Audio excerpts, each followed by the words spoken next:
প্রিয় বন্ধুরা, লোভ এমন এক আগুন যা কখনো তৃপ্ত হয় না, বরং যতই জ্বালানি দাও ততই তা তোমার ভিতরটাকে পুড়িয়ে ছাই করে দেয়। মানুষ ভাবে আর একটু পেলে সে সুখী হবে, কিন্তু সত্যিটা হলো লোভ মানুষের চোখকে অন্ধ করে দেয়, মনকে অশান্ত করে তোলে আর হৃদয়কে কঠিন করে ফেলে।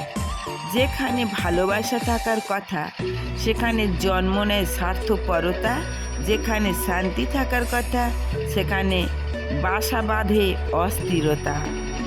লোভ ধীরে ধীরে মানুষকে তার নিজের কাছ থেকেই দূরে সরিয়ে দেয়, তাকে এমন পথে নিয়ে যায় যেখানে না থাকে তৃপ্তি, না থাকে সত্যিকারের সুখ। তাই যা আছে তাতে সন্তুষ্ট থাকা শিখো, কারণ শান্তি আসে প্রাপ্তিতে নয়। ধন্যবাদ। ভালো থেকো, সুস্থ থেকো। সাবস্ক্রাইব, কমেন্ট, শেয়ার করে এরম নিত্য নতুন ভিডিও নেওয়ার জন্য